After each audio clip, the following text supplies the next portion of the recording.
Welcome to Skyler Jarvis Media. The man, the myth, the legend. Skyler Jarvis. What's up, everybody? This is the Skyler Jarvis Show. I'm your host, Skyler. And today, me and Carson are going to be talking about some breaking news from, I think it's 2 nights ago. And is that the only thing that we're going to be talking about?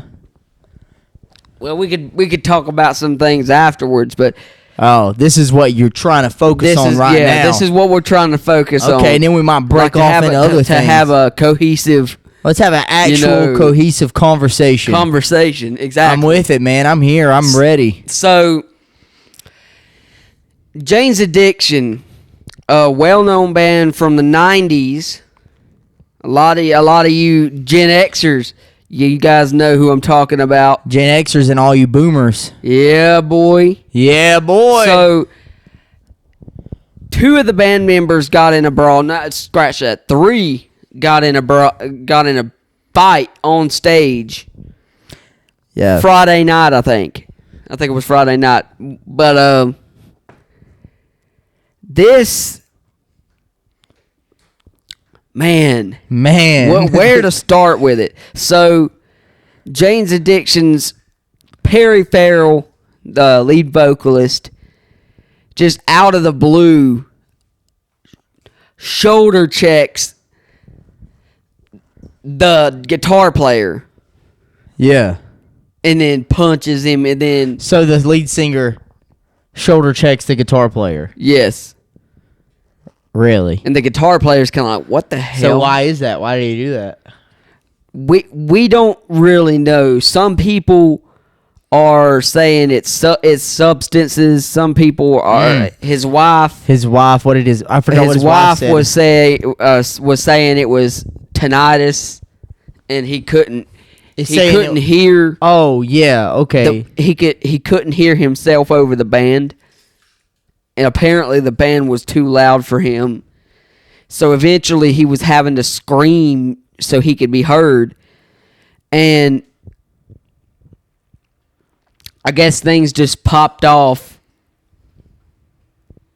You know, he was getting cussed at because, you know, people were just pissed off because, like, a few concerts before this, people were talking about how mediocre the performance was.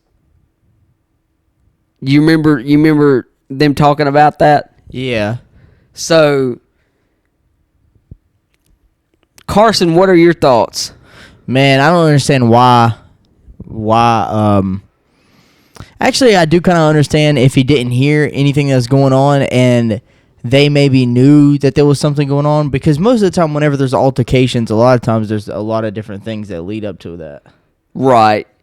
There probably was at least some animosity in the band, or like confrontations from the previous night, as you know, as the Rock Feed video pointed out. There may have been confrontations within the band after that concert, and after everybody started blasting Perry on social media about, you know, how they felt the performance was. Yeah, bro. I don't really know that band like that, and I don't know if because there is a bunch of other bands that I've heard. Either, but you know, I haven't really got into Jane's Addiction that much. But I thought this was an interesting topic to cover because, you know, it's music. It's right up my alley, and I love talking about music. So this band is obviously loved by a lot of fans. Yeah. And I may have heard some of their songs like on the radio at some point. Well, you know, there's a lot of major bands don't really stay together. Right. You know, there's a bunch of different major bands out there that split up for a lot of different reasons. System of a Down. I guess. I don't really know. I can't really name you any of them, but I've just known. Oasis. I've just known that there's a bunch of different bands out there that have been like very popular, but they haven't been able to stay together because there's some sort of animosity built between a lot of the band members over time, and it's built up. It's like, but usually whenever you see it out in public, it isn't usually just the first thing. You know, that's not the only thing that's happened. You know, there's a bunch of things that happen behind closed doors that band members tend to fight over. Most of the time it has to do with money. Most of the time it has to do with money or like women or, you know, just a bunch of different things like that. It could just be, maybe there's no animosity. Maybe some band members just split up. But I'm talking about specifically just like what happened with them. There was something that happened behind the scenes that, like previous things that have been happening behind the scenes that we don't see, but that's the first altercation that we do see, and it just makes old buddy look like the bad guy because he decided to get physical, and he was, you know, it seemed as if he was in the wrong, but maybe he wasn't in the wrong. Maybe. I mean, there's always different sides to each story. And I feel like a lot of people just judge the book by its cover. And, you know, I'm not saying that what Perry did was, you know, good by any means. You know, I mean, as far as doing it in front of the fans. But yeah, maybe he shouldn't have did that. Maybe he shouldn't have done that. He could have did it. He could have done it and privately. That's why that one guy said that he didn't. What's his face's wife was saying how he couldn't hear it. Right. You know, because it was in that very moment, and if he didn't kind of let everybody know that he couldn't hear anything, I think that he could have did it in a different way. He definitely could have just tried to stop the concert. Like if he just stopped singing and just try to get everybody's attention, like people would definitely understand. But it could also maybe be an ego thing where the show's not going the way. Possibly considering an ego trip. Yeah, or where he was looking at it as these other people were making my moment look bad. Exactly. So then, you know, I have to do something about it. But what I was saying is that a lot of people tend to just look at a situation and look at it at the way it is shown to them. Like if it's in a video and like something happens like that, they automatically just what did he do? What was, you know? But they don't. What was he doing? Don't, right. Like, why did he do that? Why did he do that? They just know what they've been told, they don't want to look at. They don't want to look into each side of the story to find out what may have actually been going on. Yeah. What if it was like a publicity stunt?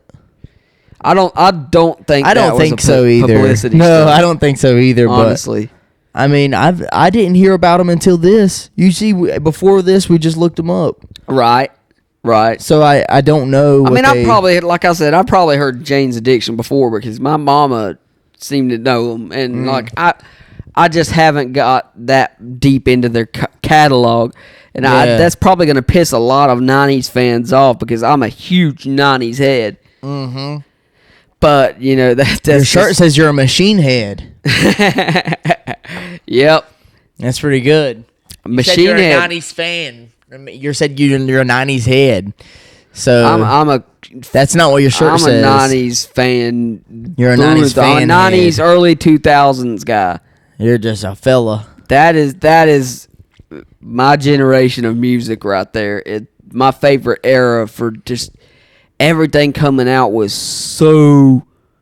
It was so rock on. I mean, they were making good songs. They was making music like out the wazoo. And good. Left and right. And good music at that. Good music. No, that is true. And good music. There's a lot of music. Like most of the music that you hear that's from the 90s was really, really good. And I would say that about like early 2000s too. Oh, yes. Definitely for the early 2000s. I think late 2000s, 2010s was when the water started to get a little muddy. It started to get a little muddy. Yeah. Oh yeah, you're talking about like whenever Future was coming out. Yeah, The new Drake. Actually, just Drake in general. Well, Drake, I'm a fan of Drake. Like everything up until about Views. Yeah, Drake is very. I think. That Drake More is very Life good. is good. Scorpion was all right. Yeah. Dark Lane demo tapes. I didn't like that one much. There was a few songs I liked off of it. Oh yeah. Certified Lover Boy was good. Yeah, that was pretty good. The guy that did that artwork for Certified Lover Boy. Certified Lover Boy, it's Damien Hirst, and he was a very, very popular artist in the early 2000s and I believe the 90s. Like he was he was like one of the famous artists You could because tell- there's like famous painters. You could Not tell. just painters. I guess he's more of an artist than anything. You could tell as well as that goes along with the album, like because this was Drake returning to his. Do you know what the album cover is? Not really. The album cover is an emoji. Do you know what an emoji is? Yes. So there's like a bunch of different emojis of different colored women in different colors on the album cover, and they're all pregnant. It's all pregnant lady emojis. That makes But they're sense. all different That makes colors. sense. That Yeah. makes so much sense. Certified Lover Boy. Yeah. It was done by an artist named Damien Hirst. That is an album cover that truly defines that album. Yeah. Yeah. That's pretty crazy, ain't it? Well, it's a very good he's just a really good rapper in general, like a really good lyricist. Yeah. But I mean, people do say that they're the sweatshop, the OVO sweatshop. Right. People say that he has people ghostwrite for him. Yeah. I mean, I think that is true. I think that it's true to a degree. Yeah, I think that there are some songs though. I think that it's not for all songs. There are some songs. There's some songs that you can tell he wrote. You can tell he wrote, exactly. And I think that you can definitely tell. I think that a lot of them are like the first songs. Usually, it's like the first songs where he's usually Or the last one. Yeah, if I'm not completely out of my mind here, let me see what the last one was that he dropped. The last one was No Face. I didn't really like that. No Face and all those other ones from like 100 Gig. Have you seen those that came out? 2024. The last one the last album I heard from him was Well, these are like EPs. Oh. It's not really. There's Well, like no, I haven't. There was all those Kendrick disses that happened for a little bit. Did you keep up with all that? I kept up with the Kendrick a little bit. You didn't listen to any of the Drake ones? Not really. I haven't. Like Drake's been kind of hit or miss for me here since 2017. I mean, I like I said, I like some of his albums in between then, obviously More Life. Yeah, Champagne Poetry. That's the song that I was saying. Champagne Poetry. That I think that he 100% wrote that song. I really do. I believe that Dreams Money Can Buy. All of these, Care Package, whenever that came out, that was 2019, but I think that came out way before 2019. That songs definitely did. Yeah, I'm pretty sure that this came out. I think that Excuse me, I'm gonna step away from it. on Care Package, whenever Drake made this album, I believe that all this whole thing was released way before 2019, but they re-released it whenever they added more, or just whenever they decided to remaster it or whatnot. I think that it was maybe just an album that wasn't even on all music platforms. The Care Package, Right. You know that album? I do know that album, and I think that was an album that collected songs that he had put out between 2009 unreleased songs that have been put out between 2009 and 2016. Yeah, I could definitely see that. It definitely sounds like a bunch of older Drake. It is. That's not. That's why I was saying about that one Eminem song on his last album. Yeah, Brand New The Dance. first one, yeah, that, and he even says that it is, but that in another song that he did that was it's like him. It was both of them rapping. Yeah. Slim Shady and Marshall Mathers. Well, quote unquote. Guilty Conscience 2. No, not that one. Actually, yeah. It was that one. He said that he wrote it. And well, he did that song. Yeah, that song in 04. In 04, yeah. That's crazy, ain't it? Yeah. You really like Eminem, don't you? Yeah, You like Eminem more than you like Drake? Personally, yes. I Really? mean, I like Drake's music. Don't get me wrong, especially his early stuff. Yeah. Like, I grew up with that shit, man. You know, Eminem and Drake. And Eminem Lil Wayne, and Drake and Lil Wayne. Nicki Minaj, all of them. Yeah, I definitely think that I like Drake way more than I like Eminem, though. It's more of a personal thing for me because Eminem helped get me through some really difficult times in my life.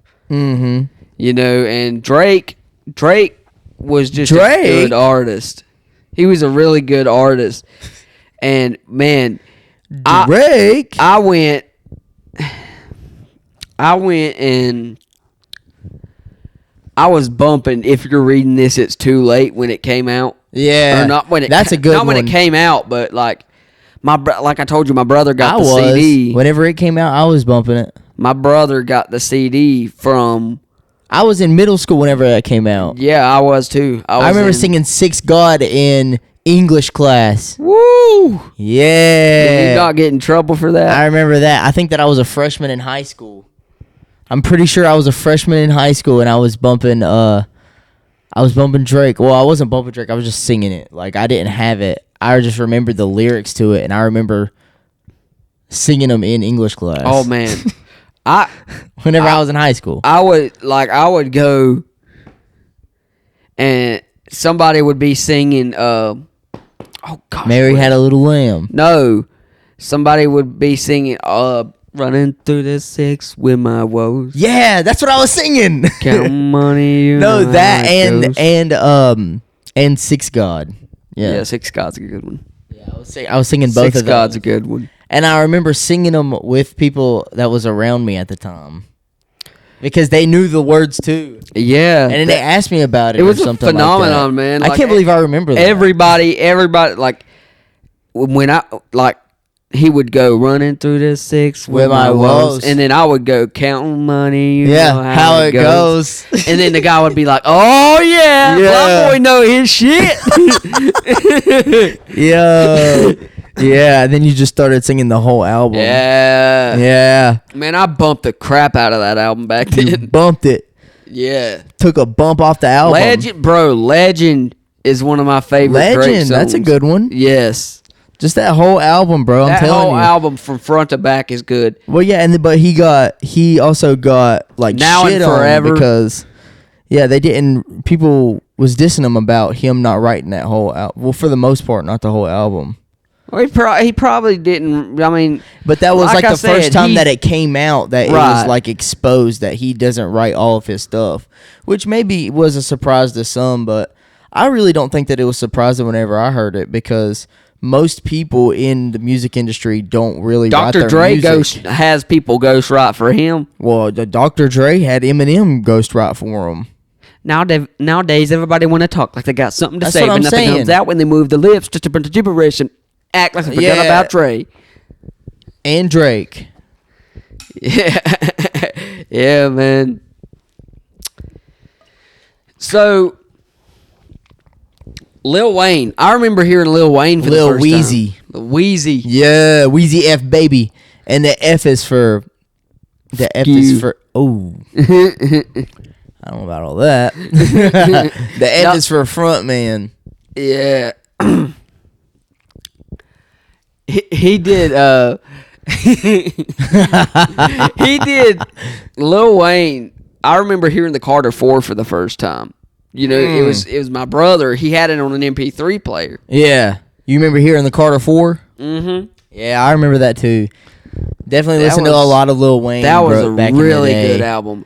Or the Carter 3. I remember. Yes, the Carter 3 is good. Yeah, I remember listening to the Carter 4 whenever it came out. But I remember, maybe not whenever it came out, but a little bit after it came out. The Carter 3, And because that was his latest album at the time. right? That's all that I remember about that. But I remember in elementary school, it was an after school care, and there was this guy's name was Tristan. Shout out Tristan. Shout out to Tristan. He put me on to the Carter 3. I was listening to some Carter 4. I don't remember how exactly we was listening to it. I think that his phone, maybe he had like one of those flip phones or something like that, and he had recordings of the Carter 4. And then I was listening to it, and I was like, yeah, I know that. That's awesome, and that stuff's hard. It didn't really exactly go like that because we was in elementary school, and I don't really remember much of that. But I do remember this. But he was telling me that the Carter 3 as well, and I didn't even know about the Carter 3. And then I didn't even know about the Carter 2 or any of that. I just know about the Carter 4 because that's all that I knew from Lil Wayne at the time. Then he put me on to that, and then he was singing other songs, and I was like, wow, this is awesome. And then I started listening to more The Lil Carter Wayne. 2 is good. The Carter 2, yeah, it's all right. Actually, Carter 5 is good too. Carter 5 is really good. I think the Carter 5 is underrated for real. Very underrated. I that's a remember really when good that album. album came out, like we were waiting. Me and Shazine, like I was at the Block House at the time, and Yeah. I remember waking up and asking Shazine, "Hey, has Lil Wayne come out with that album yet?" Yeah, man. And I could not find it on. I had and a Samsung phone at the time, and I couldn't find it on Google Play. Really? I was like, "This is pissing me off." Bro, did you hear about what happened with the Super Bowl? Like this Super Bowl that's happening? The 2025? 24. No. Or 2024. Well, no, it's going to be after 2024. Yeah, because It's going to be 2025. Super Bowl 2024 has already happened. Yeah, 2025. It's supposed to be in New Orleans. New Orleans. Yeah, it's supposed to be in New Orleans, and they got Kendrick Lamar to perform. Oh gosh. He's going to be performing, but listen, the bad thing is that the most famous rapper that's out there is Lil Wayne. Most famous rapper that's from New Orleans is Lil Wayne. That is messed up. And Kendrick is from California. Kendrick's from Compton. Yeah, so it doesn't really matter, but at the same doesn't time, make sense. at the same time, he's from New Orleans, so I think that why Lil not give Wayne him the represent- opportunity Exactly. to perform the Super Bowl in the city that he's from? Exactly. Like, why can't you do that? That does not make sense. That doesn't make any sense. I can't believe that he wasn't considered. Lil Wayne definitely made an impact on us. He definitely Growing did, up. for sure. You know, a lot of people try to mimic what he did, but they don't. They don't. Man. They don't do. I mean, compared to him, I think that it would be really, really cool if Kendrick Lamar brought him out. I doubt it that he would because it would be cool. But do you know it's even crazier about it? That adds more to it because I guarantee that Kendrick Lamar is gonna do Not Like Us. He's gonna perform Not Like Us on the Super Bowl. Do you know how OP that is, dude? That is the crazy, dude. That right there is the craziest possible diss you could do.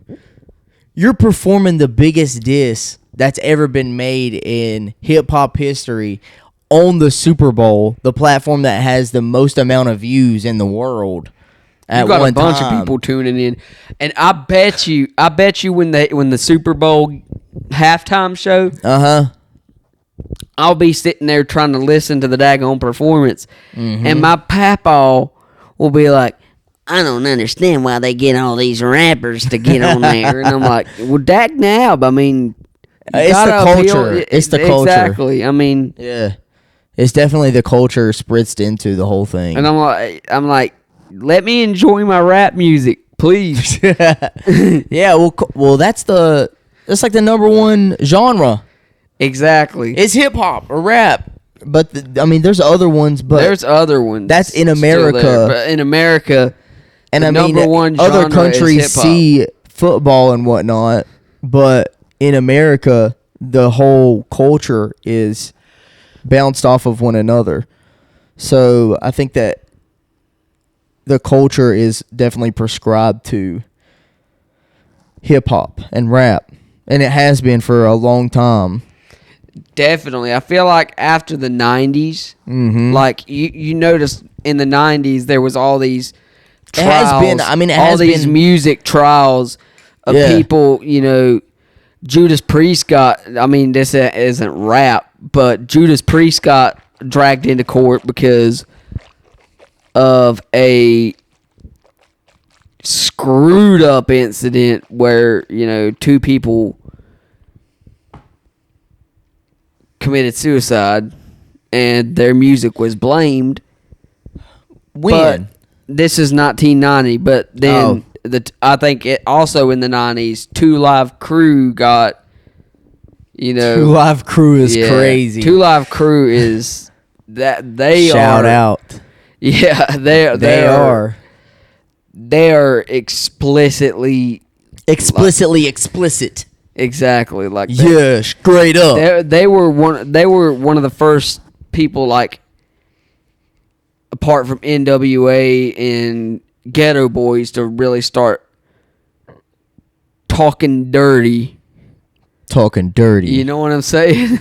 I know exactly what you're saying. So they got into court for, music, stuff like that, and then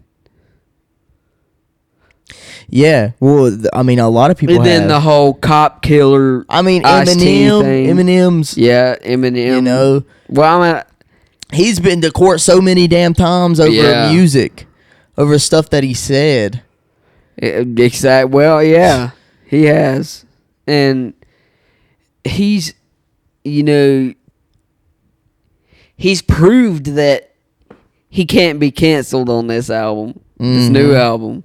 That's what I like so much about him. Like, he's got this conscientious kind of feel, but he's also like, you can't cancel me. I'll cancel myself before you cancel me. No. Dang. I guess that's how you do it. Yep. Cancel yourself. If you don't cancel yourself, you get canceled. You see? But yeah, man. Yeah, man. Rap and hip hop and it's definitely it definitely has influenced the culture in some ways positive, in some ways negative. A lot of ways negative. Yeah, I think that definitely some ways positive. Definitely in some ways positive, but like, if you notice in modern day rap, like when Tupac and Biggie died, it sent shockwaves. Like, it was, okay, people are dying. Yeah. People are dying because they're getting into these beefs. Most definitely. And they were trying, a lot of the rappers, that came right after that, like, up from the, 2000s on. They were still reeling from Tupac and Biggie, and they were just trying to calm everybody down. Yeah. Keep everybody together. And then Eminem, and then 50 Cent, and then, it all started escalating again, especially with 50. And, then, like, all the gang shit that, that everybody's been a part of. That a lot of rappers are a part of. Yeah. Started to become real. And, yeah. That's where I think. Well, it's like rap beef and stuff like that kind of escalates. Exactly. If there's a conflict, it kind of escalates the conflict, essentially taunting the other side. There was, I think, in about 2015, there was oh gosh, I'm trying to think of their names. What were their names? But these two rappers got into it, Yeah. and they were and When was this? this What was year? around 2015. 2015. It was I Meek think- Mill and Drake. No, not Meek Mill and Drake, but it was Yeah, that was around that time. It was around that time, yes, but this isn't what I'm talking about. Oh, in 2015. I think it was OG. I think it was one of them's name was OG Man. Yeah, I don't know about that. I don't know anything about that. OG Man and who? I can't think of the other guy's name. Really? Hold on. See if you can look it up. OG Man Beef. OG Man. He eventually got shot because he was like. What happened is that he made disses about this guy's best friend that had died and was basically pissing on his grave or not pissing or doing disrespectful things at his grave site and put it in a music video as a diss. Yeah, I have heard of this before. Yes. Okay. I know exactly what you're talking about now. Yeah, that is when rap beef gets too far, and that's way too much, man. Rap has a bad rep for that as well. Yeah, for real. And I people, definitely see we that. need to calm down, people. This is just music. If you get into a confrontation, at least try to, Well, some people think it's deeper than music. Exactly, because it is a lot. A lot of it is because it's a gang affiliation and stuff like that, but. And it's a lot of outside factors, just like what we was talking about earlier with, whatever their names was, the band, because they got into an altercation that we seen publicly, right? But we don't know the back ends of it that's going on, right? Yeah. But at the same time, like that was disrespectful to. Oh gosh, I can't think of that other guy's daggone name. But OG Man definitely went too far in that scenario. OG Man. Yeah, that is definitely too crazy. Going bro, definitely and don't do that. disrespecting somebody's gravesite. Yeah, that is pretty messed up. Well, you know about King Von. Yeah, I've heard about King Von. XXXTentacion. Yeah. That lost way too soon. Wow, yeah, no, that was crazy. Way too soon. I watched that video. Mac Miller. Yeah. Mac Miller for sure. For sure. Well, Mac Miller, that wasn't violence. That wasn't because of violence though. That was because of drugs. Mac Miller. Yeah. You're just talking about people that have been dying in the rap game. Is that what you're saying? Yeah. Or just in music. I mean, because there's different ways. XXXTentacion, Young Dolph. That happened. Young Dolph. Dolph got shot. King Von, definitely. Yeah, that whole thing, man, that's crazy. Man. Why can't we just be peaceful? Exactly. It's like I really don't understand Tupac that. and Biggie, yeah, it's not even like nowadays, when you hear another rapper died, it's like, oh, okay. Wow, there's another guy got shot. Yeah, I see what you're saying. And it gives rap a bad rep. It gives rap a bad rep because there's a lot of people that are honestly just in it. Well, it's connected to a bunch of violence and whatnot. Exactly. Yeah, I guess you could say to an extent some of it glorifies the violence. Exactly. But it's to put on kind of like a persona sometimes. Right. Some of it to make it seem as if some this people rapper are is putting really on hard, a persona. And exactly. And you have to have that rep for being the hardest out. Exactly. So then that's kind of like what goes along with it because that's the whole. Some of them came from gangster backgrounds, but they don't live like gangsters now. And it's that whole. They have to withhold a certain image. So they have to, if they say that they're really about something, then they have to do it to prove that they're really about it. Right. Some of them is just they just speak about it just to. But that's why I say like a lot of the back end of all the violence that happens is derived from, is of course different problems that have been boiling for a little bit. Right. or it's just something like an ego thing. Like people don't want their egos to be involved or hurt, so then they have to do something about it, or they think that they have to. They feel like they have. They feel like they have to. But I mean, that's not just, that's not just a rap thing or just a rock and roll thing. That's just a people thing. Exactly. And I think rock and roll gets a bad rep too. Yeah, because it just happens more predominantly in certain music groups. Exactly, because so then a lot of rock and roll. It kind of makes you question the influence of the music itself. Some people that listen to rock and roll are just, rock and roll heads, assholes sometimes. But a lot. I guess that's a good way to put it. Most of them, most metal heads and rock and roll heads I've been around, are some of the most nicest people you're ever gonna run into. No, that's actually really true, bro. It is. That is actually really true, especially nowadays. Maybe not late, like in the 90s or something, or in the early 2000s. Some of those, well, even nowadays, there's like that satanic stuff, and then they start to get out of hand. Yeah, there's always been like that. There was satanic stuff going on in the 90s, bro. The whole black metal that whole thing got started, and that was when the whole satanic metal thing was. Everybody started panicking that all metal was satanic.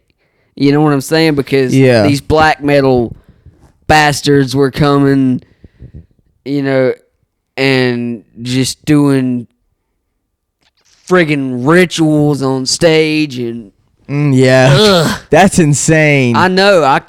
I mean, that is pretty insane. One of them literally got. Well, people say that's what's happening in this culture of hip hop and rap nowadays too. That they're secretly doing. It's starting to seep in. Rituals. It's starting to seep in for sure.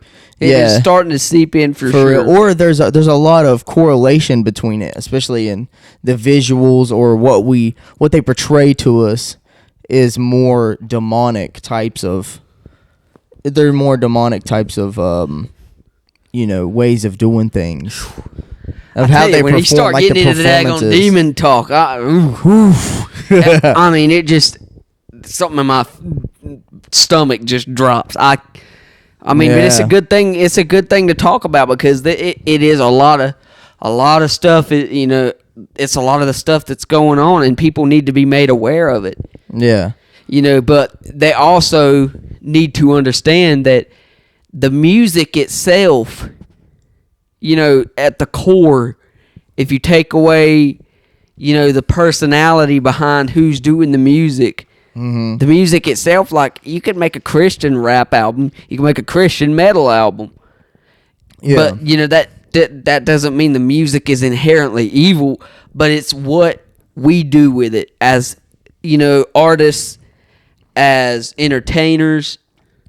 Yeah, well, what we put into our music, or do you a lot of people say, oh, I don't believe that they sold their souls to the devil and blah blah blah, and there's a bunch of crazy shit that goes on behind the scenes. Yeah, and then they incorporate a lot of that stuff into the music, so it's subconsciously influencing so it's the subconsciously influencing just because they're listening to it, and then they attach a certain image around what comes out of the music, and then maybe a good image, so then they start correlating these things that could be potentially bad.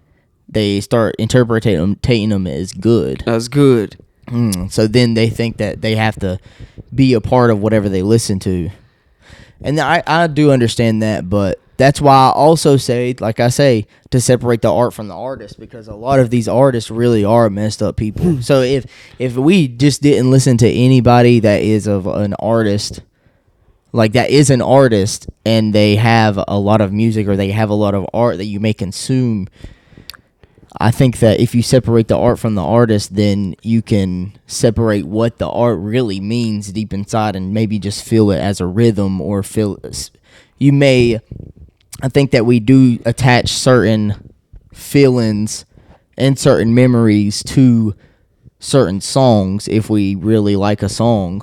So Right. Like there's I think that we can separate what is like really bad about a person or what we believe is really bad about a person and how they put it in their songs, and we may interpret their songs differently if we view the song differently. that goes into a topic. Or just the music in general. I've been talking like the band, the electronica band Boards of Canada. If you listen to their second album, like it's got all kinds of just references to different, like nature and, you know, a bunch of just crazy stuff that you wouldn't really notice if you weren't looking for it, you know? Like hidden messages and stuff like that. Oh yeah. Yeah, I think that's a crazy conversation. That is, yeah. Like, we start getting down deep into it because there's a bunch of theories about a bunch of different artists, especially big ones that there's a bunch of evidence that make people have theories of what is this person actually doing. Because the entertainment industry especially is very, it's one of those industries where it's very wrapped around some sort of deeper meaning. Yes. Definitely. So they have to use it to influence. I think a lot of the times, most of the times nowadays with mainstream anything, social media, yeah, it can definitely become a hotbed for some of that stuff. Yeah, for sure. It definitely can, and it definitely is for most people. Yeah, because then they have to go in through with it, and you know they judge themselves based off of other people as well. GTA didn't call it Life Invader for no reason. Life Invader. Yeah. Yeah, Life Invader. Life Invader. Life Invader. Hit me up on Life Invader. Send me a message through Life Invader. I'm going to invade your life right now. Right now as I do the Life Invader. Right now. Oi. As I type this message out. Oi. You're going ham, Skyler. We're both going ham. We are. I'm over here going crazy. This is going to be a good podcast, bro. Nah, this ain't it. Yeah, this is going to be a good one. This one's going to be a bad one. Okay, maybe it'll be a good one. Yeah, man. It depends on your perspective. It depends on your perspective. And I hope everybody that is watching is loving these episodes. Let me know down in the comments what you want us to talk about on here, man, because we're always looking for different subjects to talk about and what and whatnot and stuff like that. And what you want to talk about is very important to us. And we're here to listen. And exactly. We're here to listen just as much as we're here to listen. We're here to talk about it. And what if we don't talk about it? Well, I don't know then. That's something to keep in mind. But I do read every comment on here, and no BS. Nobody's going to be left out. Yep, unless we accidentally do leave you out. There's accidents that happen. There are. There 100% is. So just, beware of. So anyway. Just beware. Beware, like and subscribe. Beware and behold Skyler Jarvis Show. Exactly. The Skyler Jarvis Show brought to you by Wholehearted Entertainment. Heck yeah. This is how we do it around here. This is how we do it around here. Shout out. Shout out. So we're going to wrap this episode up. Heck yeah, we are. Like and subscribe. And subscribe and like. And drop a comment down in the section. Right down below. We're going to catch your comment there. And we're going to see you on the next one. And we're going to sign off. This is Skyler Jarvis. That's Carson Skyler Jarvis. Bowman. I'm Carson Bowman. Signing off. Ladies and gentlemen, Skyler has left the building. Hey, Bird, don't you want to say anything?